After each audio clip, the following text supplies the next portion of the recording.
یہ ہاتھ کی رسائی میں بھی ہے اور اس کے اور میرے درمیان تیسرا بھی کوئی نہیں۔ اس سے اگلی قربت کی منزل ہے لدن۔ لدن کیا؟ یہ جو میرے بدن پہ لباس ہے، یہ میرا قرب بھی ہے، دن بھی ہے، لدن بھی ہے۔ یہ میرے ساتھ ایسے جڑا ہوا ہے کہ میں بھی نہیں، مجھ سے جدا بھی نہیں، ہے بھی میرے ساتھ لیکن ذات کا حصہ بھی نہیں، ہے بھی میرے قریب، بات خوش تو نہیں ہو رہی، لیکن ذات کا حصہ بھی نہیں۔ اب بات تھوڑی مشکل ہو گئی لیکن نتیجہ آپ کی سوچوں سے بہتر نکلے گا۔ آل محمد نہ قرب میں ہے، نہ دنو میں ہے، نہ لدن میں ہے۔ لدن میں اللہ کا علم ہے، اسی لیے ان کے بارے میں کہا جاتا ہے یہ علم لدنی کے مالک ہیں، یہ اللہ کے دنو سے لدن سے علم لے لیتے ہیں۔ اب اس سے اگلی منزل ہے اندیت۔ اب یہ پڑھا لکھا مجمع ایک لمحے کے لیے سوچے گا کہ اس لباس سے آگے اور کیا چیز ہو سکتی ہے۔ لباس سے آگے تو صرف ذات ہی ہے، نہیں، لباس سے آگے بھی ایک چیز ہے جو اندیت میں ہے۔ یہ جو میں گفتگو آپ کے سامنے کر رہا ہوں، یہ جو لفظ میں آپ کے سامنے پڑھ رہا ہوں، یہ میں کہیں سے دیکھ کے نہیں پڑھا، کہیں سے سن کے نہیں پڑھا، یہ لفظ میرے اندر ہیں، اندر بھی ہیں اور نظر بھی نہیں آ رہے، اندر بھی ہیں اور دکھائی بھی نہیں دے رہے۔ کسی بڑے سے بڑے ماہر طب کو لے کے آؤ، اسے کہو میرے اندر کے لفظوں کو تلاش کرے، جو میرے خون کے ذرے دیکھ سکتا ہے، میری ہڈیوں کی تہیں دیکھ سکتا ہے، لیکن وہ میرے اندر چھپے ہوئے لفظ نہیں دیکھ سکتا۔ یہ اندر ہیں بھی اور نظر بھی نہیں آ رہے۔ میں ارادہ کرتا ہوں کہ اگلا لفظ میں یہ کہوں، ادھر میں ارادہ کرتا ہوں لفظ ظاہر ہو جاتا ہے۔ خدا نے کہا جاہلو انہیں مکے مدینے کی گلیوں میں تلاش نہ کرنا، یہ میری اندیت میں رہتے ہیں، میں ارادہ کرتا ہوں یہ ظاہر ہو جاتے ہیں۔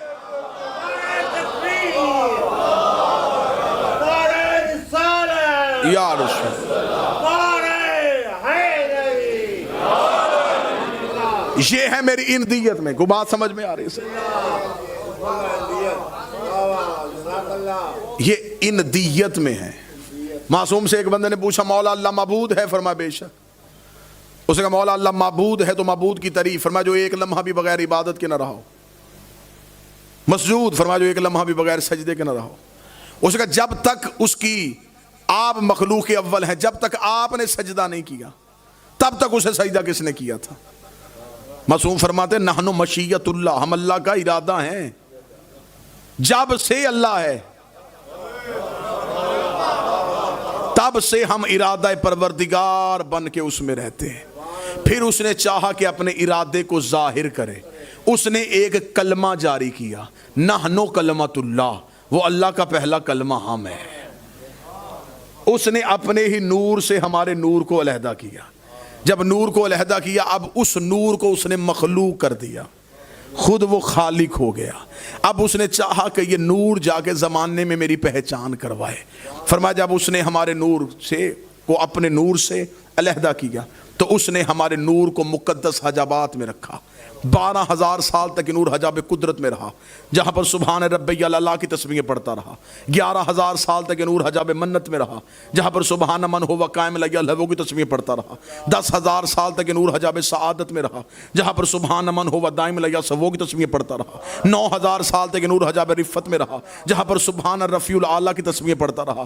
8,000 سال تک نور حجاب کرامت میں رہا، جہاں پر سبحان من ہوا غنی لفظ کی تسبیحیں پڑھتا رہا۔ 7,000 سال تک نور حجاب منزلت میں رہا، جہاں پر سبحان ذی العرش والعظیم کی تسبیحیں پڑھتا رہا۔ 6,000 سال تک نور حجاب رحمت میں رہا، جہاں پر سبحان ذی العرش والرحمت العظیم کی تسبیحیں پڑھتا رہا۔ 5,000 سال تک نور حجاب نبوت میں رہا، جہاں پر سبحان ذی المن والمنان کی تسبیحیں پڑھتا رہا۔ 4,000 سال تک نور حجاب ہیبت میں رہا، جہاں پر سبحان ذی الہیبت عند الموت تسبیحیں پڑھتا رہا۔ 3,000 سال تک نور حجاب غیبت میں رہا، جہاں پر سبحان ذی الغیبت عند الموت تسبیحیں پڑھتا رہا۔ 2,000 سال تک نور حجاب حسن میں رہا، جہاں پر سبحان ذی الحسن والجمیل کی تسبیحیں پڑھتا رہا۔ 1,000 سال تک نور حجاب شفاعت میں رہا، جہاں پر سبحانہ و بحمدہ کی تسبیح پڑھتا گیا۔ معصوم فرماتے ہیں ان 12 پردوں سے ہمارے نور کا باہر آنا تھا۔ فقطر منہم اطل فقطر 4 اشرور، ہمارے نور سے 1,24,000 پسینے کے قطرے گرے۔ خدا نے ہر قطرے کے صدقے ایک نبی بنایا، ہمارے پسینے کے قطرے گرتے گئے۔ کوئی آدم صفی اللہ بن گیا، کوئی نوح نجی اللہ بن گیا، کوئی ابراہیم خلیل اللہ بن گیا، کوئی موسیٰ کلیم اللہ بن گیا۔ آج پوری دنیا میں کوئی مسلمان ایسا نہیں جو حضرت آدم کو رضی اللہ کہتا ہو، حضرت ابراہیم کو رضی اللہ کہتا ہو، حضرت نوح کو رضی اللہ کہتا ہو، آدم علیہ السلام، ابراہیم علیہ السلام، نوح علیہ السلام، یہ جنہیں علیہ السلام کہا یہ بنے کیسے تھے؟ ہمارے نبی کے پسینے سے، جو پسینے سے بنے وہ علیہ السلام ہوتے ہیں، تو جو خون سے بنے وہ رضی اللہ کیسے ہو؟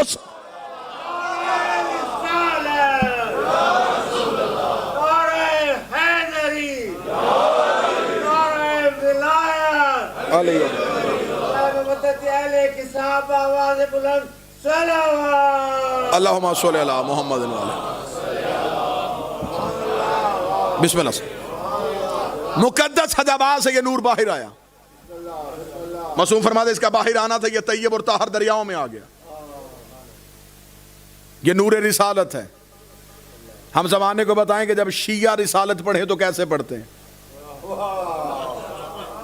ہم پہ الزام ہے نا کہ شیعہ مجلسوں میں صرف علی کی بات کرتے ہیں، نبی کی تو بات ہی نہیں کرتے. ہم علی علی کرتے اس لیے ہیں تاکہ زمانے کو پتہ چلے جس کا علی ایسا ہے ان کا نبی کیسا ہو. اب رسول فرماتے ہیں کہ یہ حجابات سے یہ نور باہر آیا، یہ طیب اور طاہر دریاؤں میں آ گیا. یہ درہ زہد میں آیا، درہ زہد سے درہ کرم میں آیا، درہ کرم سے درہ تقوی میں آیا، درہ تقوی سے درہ جود میں آیا، درہ جود سے درہ سخا میں آیا، درہ سخا سے درہ حلاتا میں آیا، درہ حلاتا سے درہ رحمت میں آیا، درہ رحمت سے درہ شفاعت میں آیا، درہ شفاعت سے درہ حسن میں آیا. مقدس دریاؤں کو عبور کرتا کرتا یہ نور صلب آدم میں آیا. صلب آدم میں اس نور کا آنا تھا. ربیع الاول بھی ہے، رسالت مآب کے نزول کا ماہ مقدس بھی ہے. فرماتے صلب آدم میں اس نور کا آنا تھا. یہ صلب آدم سے صلب شیس میں آیا، صلب شیس سے صلب انوش میں آیا، صلب انوش سے صلب کنان میں آیا، صلب کنان سے صلب محلائیل میں آیا، صلب محلائیل سے صلب بازر میں آیا، صلب بازر سے صلب ادریس میں آیا، صلب ادریس سے صلب اخنوخ میں آیا، صلب اخنوخ سے صلب مسلوشخ میں آیا، صلب مسلوش سے صلب ملک میں آیا، ملک سے صلب نوح میں آیا، صلب نوح سے صلب سام میں آیا، سام سے فرخشد میں آیا، فرخشد سے صلب شالق میں آیا، صلب شالق سے صلب عبر میں آیا، صلب عبر سے صلب فالق میں آیا، صلب فالق سے صلب ارغو میں آیا، صلب ارغو سے صلب طارق میں آیا، صلب طارق سے صلب ابراہیم میں آیا، صلب ابراہیم سے صلب اسماعیل میں آیا، صلب اسماعیل سے صلب کدار میں آیا، صلب کدار سے صلب منت میں آیا، بنت سے صلب حمل میں آیا، صلب حمل سے صلب یس میں آیا، صلب یس سے صلب یمسئی میں آیا، صلب یمسئی سے صلب عاد میں آیا، صلب عاد سے صلب عدنان میں آیا، صلب عدنان سے صلب مات میں آیا، صلب مات سے صلب مدرکہ میں آیا، صلب مدرکہ سے صلب خزیمہ میں آیا، صلب خزینہ سے صلب کنانہ میں آیا، صلب کنانہ سے صلب نظر میں آیا، صلب نظر سے صلب مالک میں آیا، مالک سے صلب غاب میں آیا، صلب غاب صلب فہر میں آیا، فہر سے صلب لوی میں آیا، صلب لوی سے صلب کعب میں آیا، صلب کعب سے صلب کلاب میں آیا، صلب کلاب سے صلب زید میں آیا، صلب زید سے صلب قسام میں آیا، صلب قسام سے صلب عبد مناف میں آیا، صلب عبد مناف سے صلب ہاشم میں آیا، صلب ہاشم سے صلب عبد المطلب میں آیا. نبی کہتے صلب عبد المطلب میں پہنچ کے یہ نور رک گیا، دو حصوں میں تقسیم ہو گیا. ایک صلب عبداللہ میں چلا گیا، ایک صلب ابو طالب میں چلا گیا. جو صلب عبداللہ میں گیا محمد رسول اللہ بن گیا، جو صلب ابو طالب میں آیا علی ولی اللہ.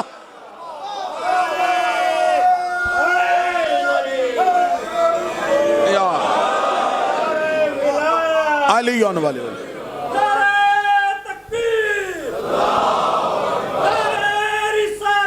یا رسول یا علی. تو جو صاحبان دو حصوں میں تقسیم، ایک آغوش آمنہ میں چمکا، ایک آغوش فاطمہ بنت اسد میں چمکا. چلے تو ایک تھے، دو حصوں میں تقسیم ہو گئے. معصوم سے آگے ایک شخص نے کہا، اس نے کہا مولا آپ کے دادا آپ کے جد علی کعبہ میں آئے. اس سے آگے وہ بات شروع کرنے کا امام نے کہا رک یہیں پہ. کیا کہا تو نے؟ اس نے کہا آپ کے جد علی کعبہ میں آئے. امام نے فرمایا پہلے جملے کی درستگی کر، کعبہ میں نہیں آئے، کعبہ سے آئے. میں خاموشی کو داد دینا چاہوں گا. کعبہ میں نہیں آئے، کعبہ سے آئے. کعبہ گھر نہیں، کعبہ منزل ہے. اس نے کہا مولا کعبہ سے آئے، اس کا مطلب امام نے فرمایا یہ جو کعبہ ہے یہ کعبہ اصل نہیں، یہ کعبہ شبیہ ہے. یہ ہے زمین کا مرکز، اس کے بالکل اوپر آسمان پہ بھی یہ کعبہ ہے. جسے بیت المعمور کہتے ہیں، یہ کعبہ اس کعبے کی شبیہ ہے۔ اب پتہ چلا لوگ اصل کو نہیں چوم رہے۔ میں کوشش تو کر رہا ہوں کہ میں آپ کے معیار تک پہنچ سکوں۔ سجدہ اصل کو نہیں ہو رہا، شبیہ کو۔ فرمایا اس سے بالکل اوپر عرش پہ ہی کعبہ ہے جسے بیت المعمور کہتے ہیں۔ اس کا مولا وہاں کیا ہوتا ہے؟ فرمایا یہاں کیا ہوتا ہے؟ اس کا مولا یہاں سجدہ ہوتا ہے۔ فرمایا وہاں بھی سجدہ ہوتا ہے۔ مولا وہاں کون کرتا ہے؟ فرمایا یہاں کرتے ہیں یہاں کے رہنے والے۔ اب مجمع ساتھ دے تو میں جملے پڑھوں نا سرکار۔ یہاں کرتے ہیں یہاں کے رہنے والے، وہاں کرتے ہیں وہاں کے رہنے والے۔ اس کا مولا وہاں کون رہتا ہے؟ فرمایا جب ہم یہاں نہیں تھے تب ہم وہاں تھے۔ یہ ہے مٹی کا گھر، یہاں ہم جسموں میں آئے، وہاں ہم نور میں تھے۔ جب ہم نور میں تھے تب ہم بیت المعمور میں تھے۔ اس کا مولا وہاں فرمایا انوار طواف کرتے ہیں، وہاں ہم بیت المعمور میں رہتے۔ بندے کا جسم تھر تھر کانپا۔ اس کا آج پتا چلا ہے کہ اصل تو بیت المعمور ہے۔ امام نے کہا تجھے تعجب ہوا، بیت المعمور بھی اصل نہیں ہے، اس کے اوپر بھی ایک کعبہ ہے، بیت المعمور بھی اس کی شبیہ ہے۔ اس کا مولا وہ کہاں ہے؟ فرمایا اسے عرش رحمان کہتے ہیں، بیت المعمور عرش رحمان کی شبیہ ہے، بیت اللہ بیت المعمور کی شبیہ ہے۔ اس کا بیت اللہ میں جسم آ گئے، بیت المعمور میں نور رہتے تھے، تو عرش رحمان پہ کون ہے؟ فرمایا کس کی جرت ہے وہاں تک پہنچے؟ وہاں یا وہ رہتا ہے یا ہم رہتے ہیں، وہاں یا وہ رہتا ہے یا ہم رہتے ہیں۔ اس کا مولا وہاں کیا ہوتا ہے؟ فرمایا وہاں ہمارے نور اس کا طواف کرتے ہیں، وہاں ہمارے انوار توحید کا طواف کرتے ہیں۔ اب مجھے یہاں جملہ کہنے کی اجازت دینا، تعجب تو اسی بات میں ہے کہ 13 رجب کو علی کی ماں کعبہ سے علی لینے نہیں آئی، بی بی کی پہلی منزل کعبہ تھی، آخری عرش رحمان تھا، وہاں سے نور علی آیا، یہاں سے دیوار پھٹ گئی۔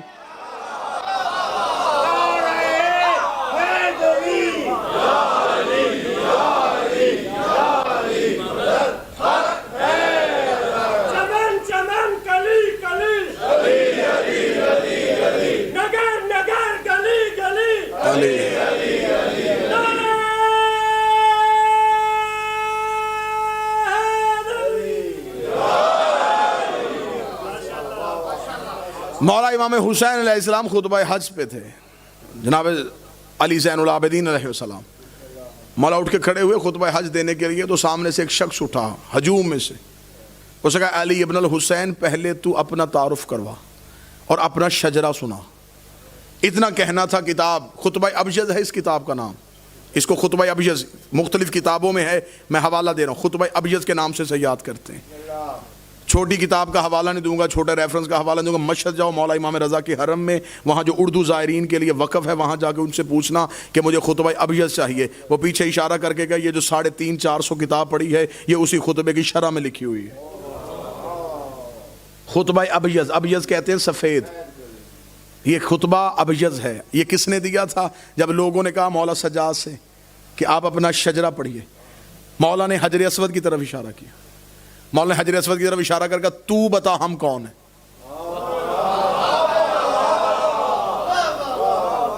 اب میں روزانہ کی بنیاد پہ کہہ رہا ہوں، داد مشروط ہی نہیں۔ ایک دن بھی میں نے مجمع کی منت ہی نہیں کی کہ واہ واہ سبحان اللہ کہہ ہاتھ اٹھا لیجیے، نہیں۔ داد بھی شرط نہیں ہے، حیرانی شرط نہیں، تجسس شرط نہیں، لیکن دل کو قبول کرنا ہے۔ حوالہ میں دے چکا ہوں، اس کے بعد بھی پوچھنا چاہو دکھانے کے لیے تیار۔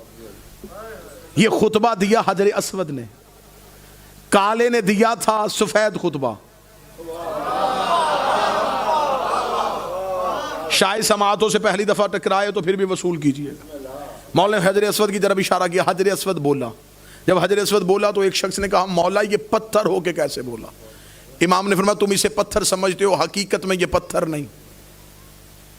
اس نے کہا مولا یہ پتھر نہیں۔ امام نے فرمایا یہ ایک ملک مقرب ہے،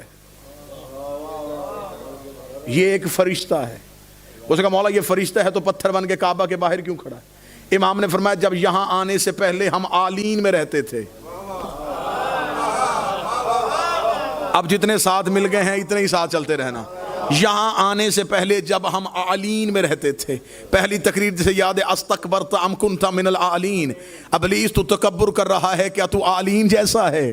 اس کا مطلب ہے آدم سے پہلے کچھ اعلین میں لوگ تھے جن پہ واجب نہیں تھا کہ وہ آدم کو سجدہ کرتے۔ امام نے فرمایا جب یہاں آنے سے پہلے ہم اعلین میں رہتے تھے تو یہ فرشتہ ہمارے دروازے کا پہرے دار تھا۔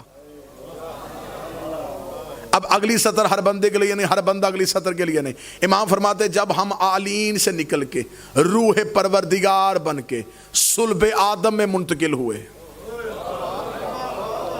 تو یہ ملک مقرب ہماری جدائی میں رویا، آواز ربوبیت آئی کہ جنت میں رہ کے کیوں روتا ہے؟ اس نے کہا میری جنت یہ نہیں، میری جنت ان کا قرب ہے۔ مولا نے فرمایا کہ خدا نے اس کی دعا کو قبول کیا اور اسے ایک سفید موتی کی صورت میں، سفید موتی کی صورت میں حضرت آدم کے ہاتھ میں دیا۔ جب حضرت آدم کو دنیا میں اتارا اس وقت دنیا میں رات تھی۔ حضرت آدم کو اتارا گیا سری لنکا میں، آج کے دنیا کے نقشے کے مطابق۔ جناب حوا کو اتارا گیا تھا جدہ میں، جدہ عربی میں کہتے ہیں دادی کو، اس لیے وہ شہر ہی جناب حوا کے نام سے مخصوص ہے۔ جناب آدم دنیا میں رات تھی، یہ سفید موتی جو ملک مقرب تھا یہ سفید موتی کی صورت میں آیا۔ حضرت آدم اس کی روشنی میں دنیا میں آئے۔ یہ جناب نوح کے دور تک حضرت آدم کے پاس موتی کی صورت میں رہا۔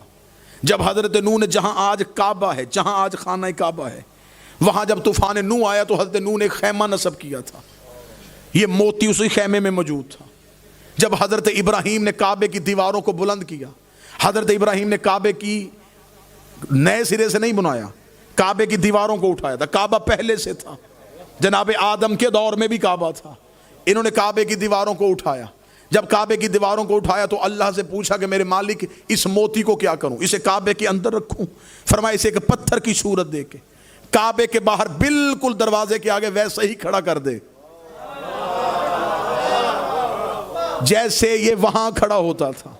اسے آج بھی کعبہ کے دروازے پہ بالکل ویسے ہی کھڑا کیا ہوا ہے جیسے یہ آلین پہ دروازے پہ رکا رہتا تھا۔ اب اگر جگر وصول کریں تو پھر ہدیہ جملہ کرنے لگا ہوں۔ ایک سائل نے پوچھا مولا یہ کعبہ کے دروازے پہ کھڑا ہو کے کیا کر رہا ہے؟ فرمایا ارکان حج میں واجب کر دیا گیا، جب بھی کوئی حاجی آئے گا وہ حجر اسود کا بوسہ لے گا، حجر اسود کو بوسہ لے گا، حجر اسود کا بوسہ حج کے ارکان میں شامل کر دیا گیا۔ یہ آج بھی کعبے کے دروازے پہ کھڑا ہے، جب بھی کوئی حاجی بوسہ لینے کے لیے آتا ہے یہ اس کے دل کے اندر جھانک کے دیکھتا ہے، اگر دل میں ہماری محبت ہوتی ہے تو حج کو قبول کر لیتا ہے، ورنہ لعنت کر کے واپس کر دیتا۔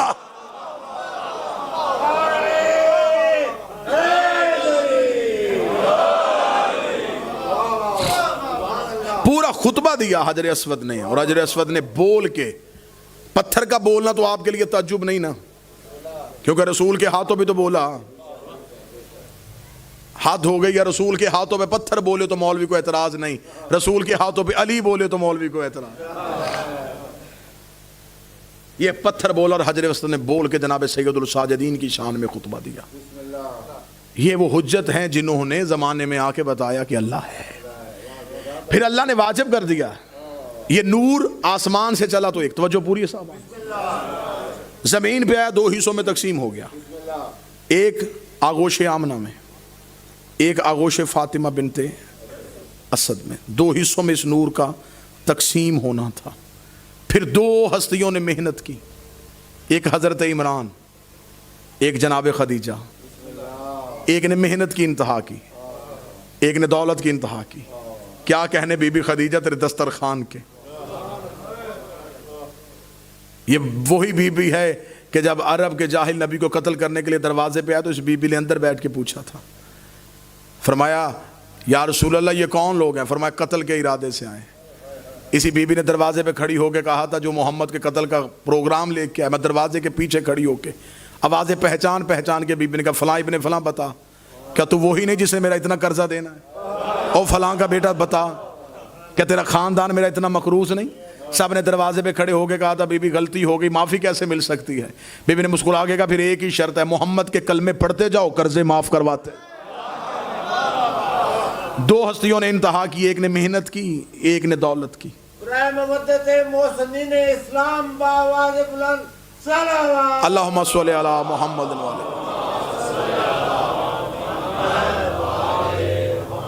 دو ہستیوں نے احسان کیا، ایک حضرت عمران، ایک جناب خدیجہ الکبریٰ۔ آواز خدا میرا حبیب اگر تیرے بعد نبی آنے کی گنجائش ہوتی تو حق تو یہ بنتا تھا ایک نبی خدیجہ کے گھر میں اتارا جاتا، ایک نبی ابو طالب کے گھر میں اتارا جاتا۔ نبوت کا دروازہ بند ہو گیا، تیرے بعد ہم نے سلسلہ امامت کو شروع کرنا۔ امام ایک ہے، گھر دو ہیں۔ اگر امام خدیجہ کو دوں محنت ابو طالب کی بھی ہے، اگر امام ابو طالب کے گھر میں اتاروں تو محنت خدیجہ کی بھی ہے۔ پھر ایسے کیجئے سواری ہم بجواتے ہیں، تھوڑی دیر کے لیے عرش پہ آئیے، مل کے مشورہ کرتے ہیں، پھر ایسے کرتے ہیں ایک گھر سے بیٹا لیتے ہیں، ایک گھر سے بیٹی لیتے ہیں، مارا جل بحرین، عصمت کے دریاؤں کو ملاتے ہیں۔ پھر جو نور دو حصوں میں تقسیم ہوا تھا اسے حسنین کی صورت میں پھر ایک کر دیتے، چلا نور عرش سے حسن حسین کی صورت میں زمانے میں ظاہر ہو گیا۔ زمانے میں اس نور کا ظاہر ہونا تھا، اب آئیے کہ حجت کی اطاعت۔ امام حسن علیہ السلام نے اپنے دور میں بیعت کی نہیں، شرائط کے ذریعے سے بیعت کے بت کو توڑا۔ دوسری بیعت کا مطالبہ ہو گیا علی ابن الحسین، حسین ابن علی سے، مولا حسین سے بیعت مانگی گئی۔ آج کسی بھی مولوی سے پوچھیں کہ حسین نے یزید سے بیعت کا انکار کیوں کیا، وہ کہتے حسین کو کرنا چاہیے تھا، بالکل صحیح کیا۔ یزید نے بیعت مانگ کے ٹھیک کیا یا غلط، وہ کہتے بالکل غلط کیا، یزید کو بیعت نہیں مانگنی چاہیے تھی۔ اس کا مطلب کہ ہر کلمہ گو مان گیا کہ یزید کی غلطی تھی سوال بیعت، یزید کو بیعت نہیں مانگنی چاہیے تھی، یزید نے بیعت مانگ کے غلط کیا۔ اس کا مطلب ہر کلمہ گو مان گیا ہے جو بھی معصوم سے بیعت مانگے وہ غلط ہوتا ہے، جو بھی حجت سے بیعت مانگے وہ غلط ہوتا ہے۔ اسی لیے 26 رجب کو ولید کے بھرے دربار میں کھڑے ہو کے جب ولید نے کہا تھا حسین آپ بتائیں آپ بیعت کریں گے یا نہیں کریں گے، میرے مولا حسین نے ایک ہی جملہ کہا تھا، مولا نے کہا اسے لکھ دے انا حسین ابن علی، میں علی کا بیٹا ہوں، میں علی کا بیٹا ہوں۔ اسے کہا یہ وہ جانتا ہے آپ علی کے بیٹے، آپ بتائیں بیعت کریں گے یا نہیں کریں گے۔ حسین کا تو صرف اتنا لکھ دے میں علی کا بیٹا ہوں، اگلی بات وہ خود سمجھ جائے گا۔ جب میرا باپ اس جیسے کی نہیں کرتا تو میں اس جیسے کی کیسے کر سکتا۔ انا حسین ابن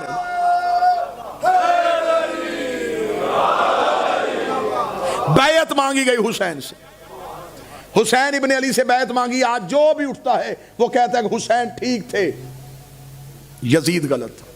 میں پوری دنیا میں ہر منبر پہ یہ کہہ رہا ہوں کہ کوئی کلمہ گو، کوئی مفتی اسلام میری آنکھوں میں آنکھیں ڈال کے مجھے اپنے فرقے کے اندر رہ کے یزید کی حکومت کو غلط ثابت کر کے دکھائے۔ یزید کو غلط کہنے کے لیے علی ولی اللہ پڑھنا ضروری ہے۔ آپ سمجھے کہ شاید میں نے خطابت میں جملہ کہا، میں پھر جملہ کہنے لگا ہوں اور اسی جملے میں دلیل دوں گا۔ یزید پہ لعنت کرنے کے لیے علی ولی اللہ پڑھنا ضروری ہے، کیونکہ یزید خلافت کا نمائندہ ہے۔ اب میں بھی آگے نہیں بڑھوں گا جب تک میں بات سمجھاؤں گا۔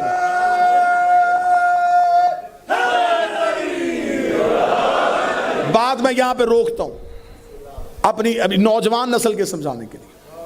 جو بھی اٹھتا ہے وہ کہتا ہے یزید غلط، حسین صحیح۔ اب یہاں پہ اگر میں پاکستان کی مثال دوں تو میرا خیال آپ سمجھ جائیں گے، سارے پاکستان نہیں۔ یزید، آج بندے کہتے ہیں یزید اکیلا غلط تھا، نظام ٹھیک تھا۔ ہم کہتے ہیں صرف یزید غلط نہیں تھا، پورا نظام غلط تھا، کیونکہ یزید آزاد امیدوار نہیں تھا، وہ پارٹی کے ٹکٹ پہ تھا، وہ خلافت کی طرف سے آیا تھا۔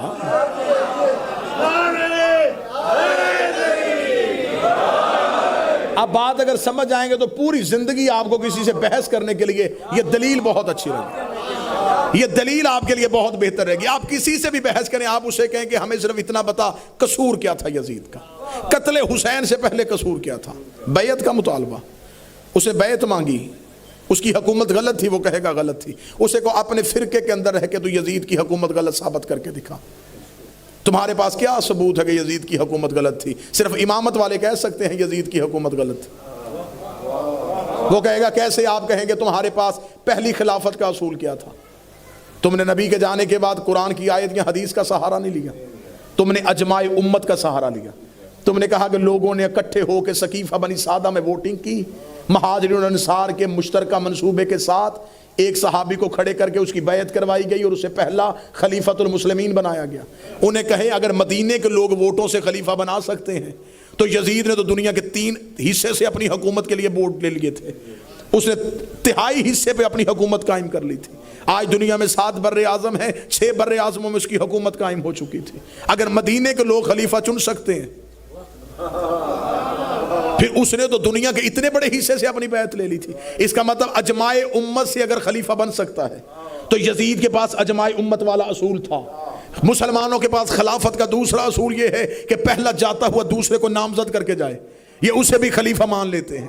یزید کے پاس یہ اصول بھی تھا، اسے اس کا باپ چاہتا ہوا نامزد کر کے گیا تھا۔ مسلمانوں کے پاس خلافت کا تیسرا اصول یہ ہے 6 بندوں کی کمیٹی بیٹھے اور وہ کسی ایک کو خلیفہ چن لے۔ یزید کے پاس یہ اصول بھی تھا، اسے 6 بندوں کی کمیٹی سے نہیں، اس نے 18,000 مفتیوں سے فتویٰ لے لیا تھا۔ آج جو بھی مولوی اٹھتا ہے وہ کہتا حسین صحیح ہے یزید غلط ہے۔